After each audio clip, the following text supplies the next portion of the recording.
Hello friends, this is Saif और Saif academy में आपका स्वागत है, आपका इस्तकबाल है।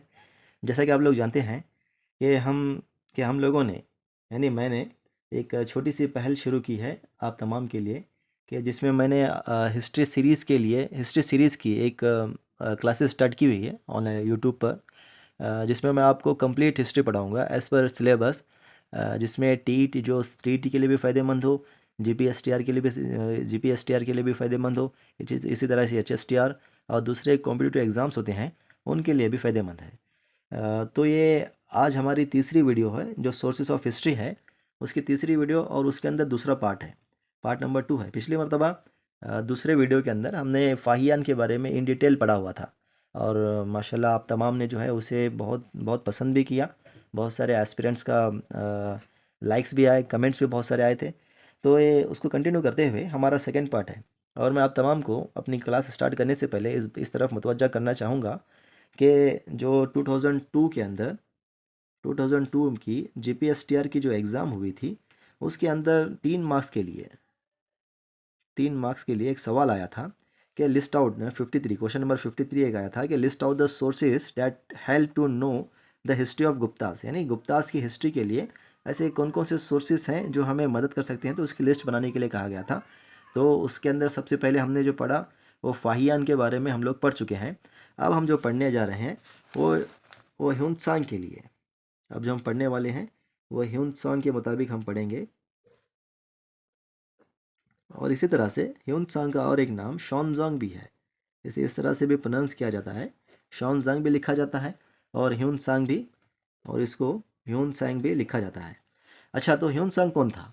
तो सबसे पहले यह जानना ज़रूरी है, बेसिक क्वेश्चन यह है कि ह्यून कौन था। तो ह्यून 7th सेंचुरी में पैदा हुआ, या तो 7th सेंचुरी का एक बुद्धिस्ट मॉन्क था। कौन था ये? एक बुद्धिस्ट मॉन्क था। और इसके अलावा वो वो स्कॉलर भी था और एक ट्रैवलर भी था। स्कॉलर भी था, एक ट्रैवलर था, बुद्धिस्ट स्कॉलर था, बुद्धिस्ट स्कॉलर और एक ट्रैवलर भी था। अब इसी तरह से अब ये पैदा कब हुआ? ह्यूनसांग या शॉनजांग पैदा कब हुआ? तो शॉन्गजॉन 6 अप्रैल 6 अप्रैल 602 में 602 में ये कहाँ पर पैदा हुआ? चीन में पैदा हुआ। अब इसी तरह से अब ये इसने 7th सेंचुरी में इसने इंडिया की तरफ ट्रैवल किया। अब इसका ट्रैवल करने का मकसद क्या था? सबसे पहले ये जान लें कि इसने ट्रैवल क्यों किया। तो ट्रैवल इसने इसलिए किया कि इससे पहले हमने जो है फाहियान के बारे में जो पढ़ा था, हम लोगों ने फाहियान के बारे में इन डिटेल पढ़ रखा है।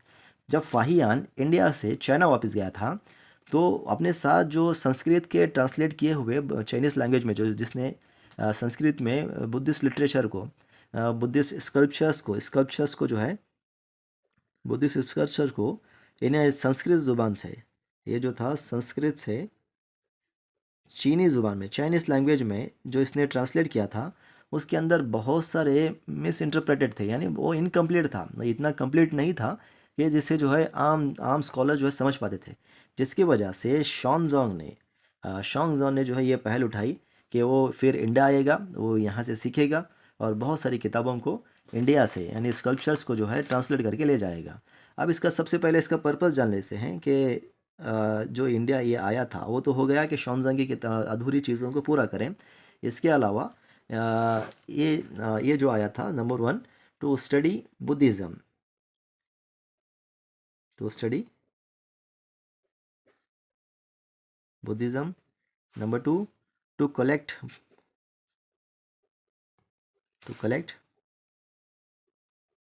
बुद्धिस्ट स्कल्पचर्स, यानी स्कल्पचर्स का मतलब मुकद्दस किताबें, जो बुद्धिज़्म की किताबें हैं उसको जमा करना। और इसी तरह से to visit holy Buddhist places, to visit to visit Buddhist. मैं चाहता हूँ कि आप साथ साथ में अपने पास एक पेन और बुक रखें और तमाम इन चीज़ों को नोट करते हुए चलें। इसका मकसद था कि सबसे पहले तो स्टडी बुद्धिज़्म, दूसरा टू कलेक्ट बुद्धिस्ट स्कल्पचर्स यानी मुकद्दस किताबें, और इसी तरह से टू विज़िट बुद्धिस्ट प्लेसेस। अब रही बात कि जब इंडिया पहुंचा तो इसकी उम्र क्या थी? जब ये इंडिया आया तो इसकी जब उम्र थी 27 साल थी, 27 ईयर्स का था। 27 ईयर्स में इसने चाइना से इंडिया की तरफ रवाना हुआ। और ये इंडिया में कितने साल तक रहा? इंडिया में तकरीबन 16 साल तक रहा। कितने साल तक? 16 ईयर्स। अब जब ये 27 साल की उम्र में जब इंडिया आया था चाइना से, तब उस वक्त चाइना के अंदर टैंग डायनेस्टी थी। ये भी याद रखना ज़रूरी है, क्वेश्चंस पूछा जा सकता है कि ये शॉन्जंग जब चाइना से इंडिया की तरफ आया तो उस वक्त कि चाइना में किसकी डायनेस्टी थी, ये पूछा जा सकता है। लेकिन हम एस्पिरेंट्स की एक परेशानी ये होती है कि हम सिर्फ जो है इंडिया के पर्सपेक्टिव से सोचते हैं, उसके हिसाब से याद रखते हैं। हो सकता है कि इंटरनेशनल भी पूछा जा सकता हो। अब रही बात कि 27 साल की उम्र में शॉन्जंग या तो ह्यूनसांग चाइना से इंडिया की तरफ आया, और उस वक्त जो डायनेस्टी थी चाइना में वो टैंग डायनेस्टी थी। तो सवाल ये है कि चाइना में तो टैंग डायनेस्टी थी, लेकिन लेकिन जब ये आया तो उस वक्त इंडिया में सबसे बड़ी सल्तनत सबसे बड़ी डायनेस्टी किसकी थी? तो वो थी हर्षवर्धन की डायनेस्टी। हर्षवर्धन। तो हर्षवर्धन के पीरियड में ये जो है चाइना से इंडिया की तरफ आया। इतनी बात क्लियर है? तो आगे बढ़ते हैं। तो इसी तरह से, हाँ, तो अभी जब आया तो इसने स्टडी कहाँ की? एक सेकंड। हाँ, तो ये भी फाहियान के जैसा, फाहियान के तरह नालंदा यूनिवर्सिटी के अंदर इसने रहकर वहाँ से इसने जो है बुद्धिज़्म को सीखा। अब जब ये नालंदा यूनिवर्सिटी में था तो इसको एक टीचर मिले। इसके एक टीचर थे, वो टीचर का नाम था सीलभद्रा। सीलभद्रा नाम के एक टीचर से इसने शॉनजोंग ने अपनी तालीम हासिल की। तकरीबन कितने साल तक रहा? तकरीबन 16 साल तक, 16 ईयर्स तक ये इंडिया में नालंदा यूनिवर्सिटी में रहकर इसने जो है संस्कृत ज़ुबान सीखी। संस्कृत सीखकर संस्कृत से जो है बुद्धिज़्म के जो स्कल्पचर्स थे, मुक़द्दस किताबें थे, उनको चाइनीज़ लैंग्वेज में ट्रांसलेट करता रहा। अब जब ये, अच्छा, तो यहाँ आगे बढ़ने से पहले मैं आपको एक बात बता दूँ कि जो भद्रा जो ह्यून सांग के जो टीचर थे, उन्होंने शॉनजोंग का एक नाम रखा था। वो जो नाम रखा था उसका नाम था मोक्षदेवा या तो मोक्षदेवा। शॉनजोंग का और एक नाम मोक्षदेवा है। और ये मोक्षदेवा नाम इस मोक्षदेवा को संस्कृत धर्म नेम कहा जाता है। संस्कृत धर्म नेम कहा जाता है। इसे जो रखने वाले नाम, जिसे नाम देने वाले थे, ये मोक्षदेवा थे। सीलभद्रा थे। मोक्षदेवा का नाम ह्योनसांग को सीलभद्रा ने दिया था। सीलभद्रा कौन थे? सीलभद्रा ह्योनसांग के एक टीचर थे जो नालंदा यूनिवर्सिटी में पढ़ाया करते थे।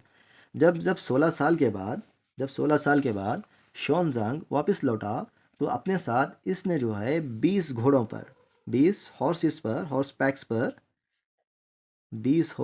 पैक्स पर जो है किताबें लेकर अपने वतन यानी चीन वापस लौटा।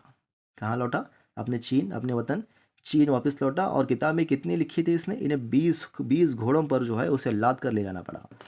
अब अगली बात यह है कि जब ये चाइना रिटर्न हुआ, यानी चाइना जब वापस चला गया, तो वहाँ पर जो है एक एम्परर था जिसका नाम टाइजोंग था। एक किंग था जिसका नाम टाइजोंग था। टाइजोंग ने शॉनजांग को जो है वेलकम किया। अब जब इसने वेलकम किया, तब जब इसने वेलकम किया तो वहाँ के जो टाइजोंग ने जो है शॉनजांग से जो है एक एक रिक्वेस्ट की, एक अपना ट्रैवल लॉग लिखने के लिए कहा। तो इसने टाइजोंग ने जो है शॉनजांग को एनकरेज किया कि वो एक अपना ट्रैवल लॉग लिखे, यानी अपनी किताब लिखे, जो उसने इंडिया में जो वक्त बिताया था उस पर एक किताब लिखने के लिए कहा। तब चाइना वापस जाने के बाद शॉनजांग ने जो है एक किताब लिखी, उसका नाम था सी यू की। उसका नाम था सी यू की। ये जो किताब है, शॉनजांग ने इंडिया वापस जाकर वहाँ के एम्पायर जिसका नाम टाइजोंग था, उसके कहने पर, उसके एनकरेज करने पर जो किताब लिखी। अब ये नाम सी यू की चाइनीज़ नाम है। अब इसका इंग्लिश में क्या नाम होगा? इसका इंग्लिश में नाम होगा record of the Western Regions. इसका किताब का नाम है record of the Western Regions. ये किताब सी यू की किताब शॉनजांग ने अपने एम्पायर जिसका नाम टाइजोंग था उसके कहने पर ये किताब लिखा। अब रही बात, अब एक इम्पोर्टेंट बात जो है, इसका टाइटल था, शॉनजांग का एक टाइटल है। वो शॉनजांग का जो टाइटल है उसे कहा जाता है Prince of pilgrims. Prince of pilgrims. अच्छा, तो ये प्रिंस ऑफ पिलग्रिम्स, ये टाइटल का मतलब क्या है? ये किसने, क्यों क्यों उसको ये टाइटल पड़ा? तो ये टाइटल जो है इसलिए उसे इसलिए पड़ा कि इसने जो है जब इंडिया में 16 साल तक अपनी ज़िंदगी गुजारी, यहाँ पर नालंदा यूनिवर्सिटी में पढ़ा, तो इसे बुद्धिज़्म का बहुत ज़्यादा जो है शौक़ था। तो इसने, शॉनजोंग ने जो है, जहाँ जहाँ गौतम बुद्धा ने जहाँ जहाँ अपने टीचिंग दिए, अपने अपने लेक्चर सुनाए थे, जहाँ जहाँ गौतम बुद्धा ने जिन जिन प्लेसेस को विज़िट किया था, जैसे कि नालंदा हो गया, उसके बाद में बौद्ध गया हो गया, फिर महाराष्ट्र के कुछ इलाकों में हो गया, इस तरह के 16-17 प्लेसेस पर शॉनजोंग ने जो है विज़िट किया। विज़िट करने के बाद यहाँ मतलब जहाँ जहाँ गौतम बुद्धा अपना कदम रखा था, वहाँ तमाम प्लेसेस पर इन्हें इसने जो है ट्रैवल किया था, जिसकी वजह से इसे प्रिंस ऑफ पिलग्रिम्स कहा जाता है। तो प्रिंस ऑफ पिलग्रिम्स ये जो लक़ब था, इसे जो टाइटल था, ये किसने दिया? ये जो है उसके उसका जो गुरु था शीलभद्रा, यानी उसका जो टीचर था शीलभद्रा, उसने जो है ये टाइटल उसको प्रिंस ऑफ पिलग्रिम्स का दिया था। अब जो सीयू की किताब है, सीयू किताब के बारे में हम बात कर रहे थे कि सीयू की किताब के अंदर क्या क्या बातों को मेंशन किया गया है। तो जैसे कि हमने पहले सवाल पढ़ा जो 2022 के अंदर जो पूछा गया था कि गुप्ता डायनास्टी के अंदर गुप्ता डायनास्टीज़ में गुप्ता डायनास्टी की सोर्सेस ऑफ हिस्ट्री क्या हैं। तो उसी तरह से बिल्कुल एक सवाल ये भी हो सकता है कि ये वाला, यानी हर्षवर्धन के डायनास्टीज़ के, हर्षवर्धन के ख़ानदान के बारे में, या तो हर्षवर्धन की डायनास्टीज़ में सोर्सेज क्या हो सकते हैं उसके मुतालिक। तो ये भी पूछा सकता है कि सीयू की किताब में किन किन बातों का जिक्र किया गया है। तो सबसे पहले सीयू की किताब के अंदर, सीयू की जो शॉनजोंग की किताब है उसके अंदर पॉलिटिकल कंडीशन ऑफ इंडिया बताया गया है। Political condition of India. और इसी तरह से मैं आपको एक मिनट से बताता हूँ। तो सबसे पहले इसके अंदर आता है पॉलिटिकल कंडीशंस ऑफ इंडिया, फिर जो है सोशल लाइफ ऑफ पीपल, यानी इंडिया के सोशल लाइफ पीपल, लोगों की सोशल लाइफ क्या थी, फिर रिलीजियस प्रैक्टिसेस क्या थी, फिर एजुकेशन सिस्टम क्या था, फिर रिलीजियस प्रैक्टिसेस क्या थी, फिर ये हो गया। फिर जो है मोनास्ट्रीज एंड टेम्पल के बारे में बताया गया है, फिर नालंदा यूनिवर्सिटी के बारे में जिक्र है, उसकी उसी तरह से जो है एडमिनिस्ट्रेशन एंड जस्टिस के बारे में जिक्र किया गया है, और ख़ास करके हर्षवर्धन के बारे में, जो हर्षा का रीजन था, हर्षवर्धन का जो रीजन था उसके बारे में जिक्र किया गया है। तो इससे पहले आगे बढ़ें, मैं आप तमाम को जो है हर बार की तरह कुछ MCQs आपके लिए लाया हूँ कि क्वेश्चंस में जो प्रीवियस ईयर क्वेश्चंस में भी पूछा गया है, और हो सकता है कि आइंदा आने वाले एग्ज़ाम्स में भी पूछा जाए कि किस तरह के क्वेश्चंस यहाँ पर पूछे जा सकते हैं। तो सबसे पहले सवाल नंबर 1 ये है कि Hiuen Tsang visited India during the reign of, यानी ह्यून-सांग किसके पीरियड में ह्यून-सांग किसके पीरियड में इंडिया में विजिट किया था। तो ऑप्शन ए है Ashok, option B Harshavardhan, option C Chandragupta two, option D Samudragupta. तो हमारा जो जवाब है वो हर्षवर्धन है। हर्षवर्धन के पीरियड में ह्यून-सांग ने इंडिया में विजिट किया था। अब सेकंड सवाल नंबर 2, ह्यून-सांग वाज ए, ऑप्शन नंबर A Arab merchant, B Chinese Buddhist monk, C Persian ambassador, D Greek traveller. ये बहुत ही आसान सवाल है, हर कोई बता सकता है कि ये ह्यून-सांग या तो शॉनजोंग चाइनीज़ बुद्धिस्ट मॉन्क था। अब इसी तरह से क्वेश्चन नंबर 3, the book written by Hiuen Tsang, Hiuen Tsang ने जो किताब लिखी, जो बुक लिखी, उसका नाम क्या था। ऑप्शन ए पूछा गया इंडिका, ऑप्शन बी अर्थशास्त्र, ऑप्शन सी सीयू की, और ऑप्शन डी राजतरंगिनी। तो जैसे कि हमने पढ़ा कि ऑप्शन सी जो है, यानी सीयू की, जो the record of the Western Regions, जिसे इंग्लिश में कहा जाता है, हर्षवर्धन ने ह्यून-सांग ने लिखा था। कब लिखा था? चीन वापस जाके लिखा था। चीन वापस जाके जो उसका एम्पायर था टाइजोंग, उसके रिक्वेस्ट करने पर, उसके एनकरेज करने पर ये किताब जो है चीन में लिखी गई किताब है। अब इसी तरह से क्वेश्चन नंबर 4, Hiuen Tsang studied Buddhism at, Hiuen Tsang ने बुद्धिज़्म के बारे में कहाँ पर स्टडी की। Option A Takshashila, B Vikramashila, C Nalanda, D Vallabhi. तो नालंदा के अंदर ह्यून-सांग ने स्टडीज़ की, बुद्धिज़्म की स्टडीज़ की। इसी तरह से क्वेश्चन नंबर 5 है, ह्यून-सांग इज़ आल्सो नोन एज, ह्यून-सांग को और एक नाम से भी याद किया जाता है। ऑप्शन है Prince of merchant, Prince of pilgrims, Prince of Monks, Prince of China. ये बहुत ही कन्फ्यूजिंग ऑप्शन है इसके अंदर। आप जो है इसका रिवीजन बार बार रिवीजन करते रहेंगे तो ये दिमाग में बैठ जाएगा। तो ऑप्शन क्या है? Option B, prince of pilgrims Hiuen Tsang को कहा जाता है।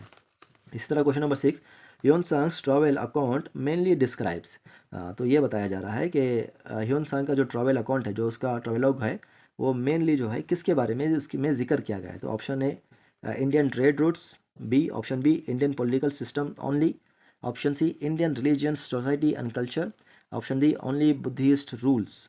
तो इसका जो ऑप्शन नंबर सी इसका जो है सही जवाब है कि Indian religion, society and culture के बारे में ह्यून सांग की जो किताब है सीयू की उसके बारे में उसमें जिक्र किया गया है। ऑप्शन क्वेश्चन नंबर 7 कि ह्यून सांग बिलोंग टू विच कंट्री। ये भी बहुत ही आसान सवाल है। तो ह्यून सांग चाइना से बिलोंग करता था।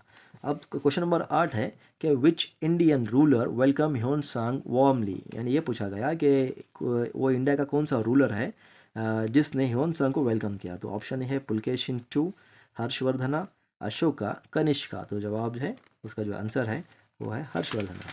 इस तरह से क्वेश्चन नंबर 9 हम लोग देखेंगे कि क्वेश्चन नंबर 9 में ये पूछा गया Hiuen Tsang account is an important source of studying. हाँ, तो ये पूछा गया कि Harshavardhan Hiuen Tsang's account is an important source of studying Mauryan period, B Gupta period, C Harsha period, number D Mughal period. तो ये इसका ऑप्शन है हर्षा परेड के ह्यून सांग का जो अकाउंट है, ह्यून सांग ने जो किताब लिखी है उसमें जो है ख़ास करके जो सोर्स बताया गया है वो हर्षवर्धन के सोर्सेज के बारे में, यानी हर्षवर्धन की बायोग्राफी के बारे में, उसके एडमिनिस्ट्रेशन के बारे में, उसके पॉलिटिकल लाइफ के बारे में बताया गया है। क्वेश्चन नंबर 10 ह्यून सांग was mainly associated with which school of Buddhism. तो ये बहुत इंपॉर्टेंट क्वेश्चन है। यहाँ से थोड़े से हार्ड क्वेश्चन होंगे। तो सवाल ये पूछा गया कि ह्यून सांग was mainly associated with which school of Buddhism. Buddhism के बहुत सारे स्कूल्स हैं, या तो खास करके हम दो स्कूल्स पढ़ते हैं, एक महायाना, दूसरा हीनायाना। तो ऑप्शन बताया गया कि हीनायाना, महायाना, वज्रयाना, थेरावड़ा। तो उसके अंदर ऑप्शन बी हमारा सही है कि महायाना, कि ह्यून सांग ने जो अपनी जो ट्रैवलॉग लिखी थी उसके अंदर खास करके महायाना के बारे में जिक्र किया गया है। क्वेश्चन नंबर 11 ये सीयू की is classified as which type of historical source. ये क्वेश्चन जो है बहुत इंपॉर्टेंट है। क्वेश्चन ये है कि सीयू की जो ह्यून सांग ने जो किताब लिखी सीयू के नाम की, जो वो जो है is classified as which type of historical source, किस हिस्टोरिकल सोर्स के बारे में उसके अंदर जिक्र किया गया। तो archaeological sources, B numismatic sources, number C foreign literary sources, number D indigenous literary sources. तो उसका ऑप्शन सी जो है करेक्ट आंसर है कि ह्यून सांग ने फॉरेन लिटरेरी सोर्सेस है। ह्यून सांग की किताब सीयू की एक फॉरेन लिटरेरी सोर्सेस है जो हर्षवर्धन की रीन के बारे में जिक्र किया गया है उसमें। अब क्वेश्चन नंबर 12 कि according to Hiuen Tsang the medium of instruction at Nalanda was. यानी नालंदा यूनिवर्सिटी में जिस ज़ुबान का इस्तेमाल किया जाता था टीचिंग करने के लिए वो कौन सी थी। तो according to Hiuen Tsang the medium of instruction at Nalanda was Pali, Prakrit, Sanskrit, Chinese. तो ऑब्वियसली उसका जवाब है सी, संस्कृत लैंग्वेज का इस्तेमाल किया जाता था। Question number 13 what name did Hyun सांग यूज्ड फॉर इंडिया। ये बहुत बहुत ही इंपॉर्टेंट क्वेश्चन है। अभी तक किसी भी एग्ज़ाम में पूछा नहीं गया, हो सकता है कि पूछ ले। तो क्वेश्चन नंबर 13 ये है कि व्हाट नेम डिड ह्यून सांग यूज़ फॉर इंडिया। तो इंडिया के लिए ह्यून सांग ने किस नाम का इस्तेमाल किया था। तो वो है option A Aryavarta, B Jambudvipa, C Tianshu, D Bharata. तो ऑप्शन सी इसका सही जवाब है टियनशु। क्वेश्चन नंबर 14 which assembly was organised by Harsha. हाँ, तो which assembly was organise by Harsha in honour of Hiuen Tsang. तो ह्यून सांग के ऑनर में हर्षा ने कौन सी असेंबली को मुनक़द किया गया था ये पूछा जा रहा है। तो ऑप्शन ए है Prayag assembly, B Kannauj assembly, C Nalanda assembly, D Kashi assembly. तो इसका जवाब है कन्नौज असेंबली। अब ये आगे बढ़ने से पहले इस क्वेश्चन नंबर 14 के बारे में कुछ बातें बताना चाहूँगा कि ये जो असेंबली ह्यून सांग ने जो मुनक़द की थी, इसको ऑर्गेनाइज़ किया था, उसका एक मेन पर्पज़ ये था कि उस ज़माने में हर्षवर्धन के ज़माने में बुद्धिज़्म के साथ साथ जैन रिलीजन भी जो है चल रहा था। पैरेलल तरीके से बुद्धिज़्म और जैनिज़्म चल रहे थे। तो अशोका ने हर्षवर्धन ने इनके साथ डिबेट करने के लिए जैन रिलीजन के जैनिज़्म के साथ डिबेट करने के लिए उनके मॉन्क्स को और हर्षवर्धन यानी शोनजंग को जो है आमने सामने बिठाकर एक डिबेट किया था, जिसमें ह्यून सांग ने जो है फतेह हासिल की थी, यानी वो जीता था, उसने जो है विक्ट्री हासिल की थी।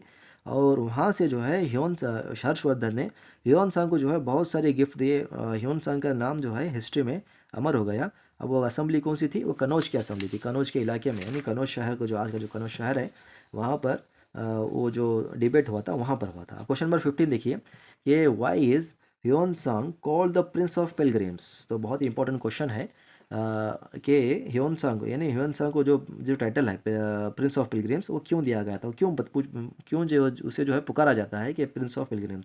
तो ऑप्शन है option A he was a prince, option B, he travelled extensively and with great hardship. Option C, he ruled a kingdom. Option D, he founded a dynasty. तो ऑप्शन बी इसका सही जवाब है कि he travelled extensively and with great hardship. तो उम्मीद करता हूँ कि आप तमाम को ये वीडियो पसंद आया होगा। तो जैसे कि मैंने लास्ट टाइम बताया था कि मैं ह्यून सांग के साथ साथ इत सिंह के बारे में भी कुछ बातें बताऊंगा। तो इत सिंह के बारे में हिस्ट्री में कुछ इस तरह से ख़ास नहीं है जो हमारे एग्ज़ाम के रिलेटेड हो, लेकिन ये जान लिए कि इत सिंह इंडिया में 10 साल तक रहा। 10 साल तक रहा और इसने कुछ किसी के सोर्स के बारे में या तो हिस्टोरिकल सोर्सेज इसके बारे में नहीं है, किसी डायनास्टी के बारे में इसने नहीं लिखी। इसने जो है सिर्फ़ और सिर्फ बुद्धिज़्म के रूल्स एंड रेगुलेशंस के बारे में कुछ किताबें लिखी हैं। और इसका जो ख़ास जो इसका जो मोटो था वो जावा और सुमात्रा की तरफ था, जिसकी वजह से और बहुत सारी बातें कुछ नेगेटिव बातें भी इत सिंह के बारे में कहा जाती हैं जो हमें किताबों में मिलती हैं। तो ये इत सिंह हमारे लिए कुछ इंपॉर्टेंट नहीं है।